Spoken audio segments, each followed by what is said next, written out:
Nope, get that off there. Getting a little bit better with that, a little bit better. There we go, that's what I'm looking for. So, guys, this is Jeremy, obviously.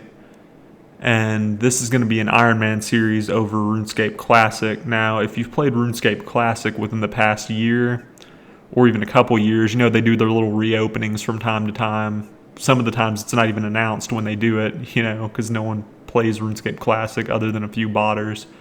I think there's like 5 worlds. One's for veterans, so you can't get into it unless you had an account that you logged in with back in like 2001. So there's basically like 4 worlds, and at any given time they usually have like 40, 50, 60 players on it. So not a whole lot of people play this, but I figured it'd be a unique take. And some people might not even know Classic exists. I mean, as long as you have a members account, like this account that I'm on right now, literally as a new member, you can just create an account with members and just hop right in. Like there's no open period or closed period or any of that. And a few unique things before we hop in. What you see here is just me speeding through the tutorial island because it literally takes anywhere from 10 to 20 minutes just to finish the tutorial island, and that would be boring. I could have the most interesting commentary ever and it would be boring because it's literally tutorial island. It's very slow paced. So a few things about the combat and just general about Classic. So it has a fatigue system. So basically anything you do on this game has a certain fatigue percentage it adds. If you reach 100% fatigue, you have to use a sleeping bag and type in one of those little codes. You've seen them all the time. I forget what they're called exactly. Where it'll have the jumbled up letters. They don't really use them a whole lot anymore. And you just have to type it in and get it right. It's like a anti-botting system they tried to implement. And if you've ever played this, you can tell it doesn't really work too well. Which you just saw flash up on the screen there. And they also have a 3-hit combat system, meaning if you're in an area where you're really not supposed to be, the pesky jail guards around Drainer, just annoying things like that would attack you and you could just run. You can't do that on this game. In part due to there's no run on this game. You walk everywhere or you teleport. And when you first start the game, you're walking for a while. You're spending more time walking from place to place than actually doing actions. And also you have to tank 3 hits. If you get into combat with something, you have to tank 3 hits from it before you can retreat. So it makes things a little bit more difficult, a little bit trickier. So I tried to go get some fish so I could have some food to start out with. And the spots that are usually by the willows, there's no willows here. As you saw, this is Drainer Village. If you couldn't tell from the map, it looks a lot different. So I understand if you wouldn't be able to. Got some pedophiles over there in dark robes. But there's no fishing spots. And there's not even willows. But over by the Wizard's Tower Bridge, I did see a fishing spot. And it's actually pretty brutal on here. You know how you can AFK on Old School and RS3? You can just click it one time. You can't do that on here. See, I clicked once if you saw the white text, and I actually failed. And now I have to click again. And you will keep failing. Like, you have a very small success rate at the very start. It's very annoying. It's the same thing with woodcutting, too. It'll be like, oh, your character slipped and failed to hit the tree, and it'll do it over and over. Makes you feel like your character's like the clumsiest motherfucker out there. So this person is unfortunately more than likely a bot. They have the dragon longsword. You can see the great detail in that. And the full rune armor. Look at the goblin's walk animation. Like he's ready to go get some bud or something. Look. It's a crazy ass walk animation. So I'm going to train up my combat a little bit. Yeah, look at him walk into frame right there. I wish they would have brought that into the newer games, that walk animation. It's crazy. So I'm using a woodcutting axe right now. It's very, very slow. They made it look like a battle axe. Look at that.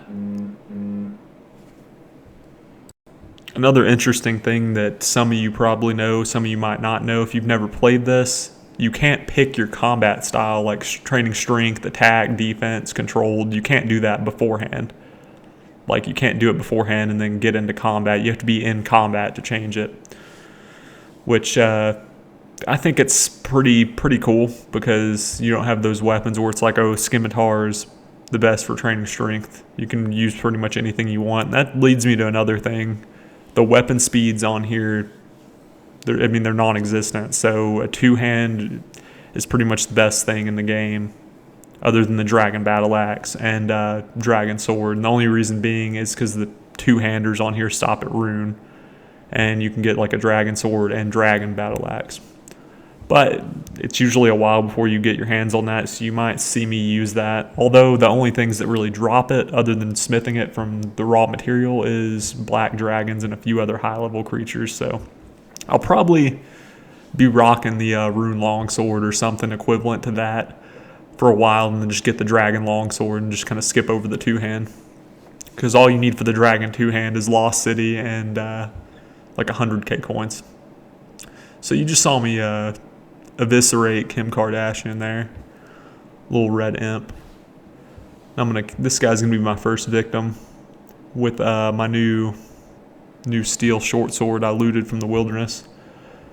I can hit twos. Very fucking deadly now. Look at this guy's wussy punch. Like, look how he punches. Oh, Dragon Boner. It's a sick name, dude. Sick name. It's a shame it's probably a bot. Could you imagine that, though? Like, you're just a regular citizen. Your village needs help. It's like, oh, don't worry. Dragon Boner's coming. He's coming to save us all. So I just looked at battle axes in the shop. I can get up to adamant from that shop at Port Sarim. But I'm going to save up for the mithril one, because it's going to be a while before I can equip the adamant one. I need 30 attack for that. My dope ass hat right here. Kill this guy that's trying to run. Take his cape. And I'll bury his bones. I think I'll keep my red one, honestly. Yeah, screw your cape, dude. Get the hell out of here. Dude had rope on him. How creepy is that? What the hell are you planning to do with that rope, man? Dig up this dude's flowers, because why not? I'm gonna tear up his little garden. Oh, he's coming over. Look at that walk. He's coming over here to do something about it. Oh, he's met his match, dude. You're done. You should have never came over here. Should have just let me do what I was doing. Look, he's running away. He's running away. He's gonna let me tear up his flower bed right in front of him. What a wuss. Look at him. Just hiding over there. Look at the detail on that emerald and gold ring. That knight's over there. He's like, what the hell? What was going on over here? Let's sell that. That's good starter money. 350 gold. Pretty good starter money. I'm up to 837. I'm going to sell this gold ring. Okay, I sold the gold ring. I went to the wilderness now that I can tank the red spiders, because I tried to go there before off video, and they tore me up and almost killed me. So I looted like 4. I'm gonna sell them all right here. They sell for 600 plus GP each, which is very nice. Now I have 3,500 gold, which is really good, actually. I'm gonna go buy that mithril battle axe, even though I can't wield it. I should be able to wield it or be close by the end of this video, and I'll start the next video with my shiny new battle axe. Pretty freaking stoked about that, honestly. So apparently there's a safe spot or trick you can do with that Count Drainer, where you just wind strike or fire strike, earth strike, etc. over the coffin and get him low, and then you switch to the little wooden stake, and because it's actually equipable in this game, and then you run in and just finish him. So I'm gonna do that real quick. I did Witch's Potion, as you just saw there, for a few levels to kind of jumpstart me. Magic on here is kind of brutal. Like, that one was successful, if you can see from the chat. But if you fail it, I think I failed this one right here. Yeah, if you fail a spell, you can't cast any other spells for 20 seconds. So needless to say, I got kind of fed up with it and just dove right in. Put on my heavy armor and dove in. I'm going to kill him and get close to that 20 attack that I was talking about for that mithril battle axe, because then I'll start really tearing stuff up and doing some more of the harder quests on here. My endgame goal for this series is killing KBD, basically, which is the only boss and hardest boss on this game. But I think that is about it. I just finished Vampire Slayer, got 6 attack levels and a few more quest points. I think that's about it for this episode. Should have another episode out within the week, definitely.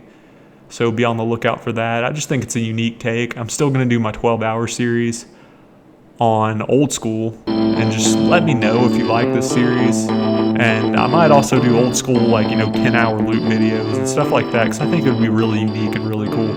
But anyways, guys, thank you for watching, and look out for more. Bye.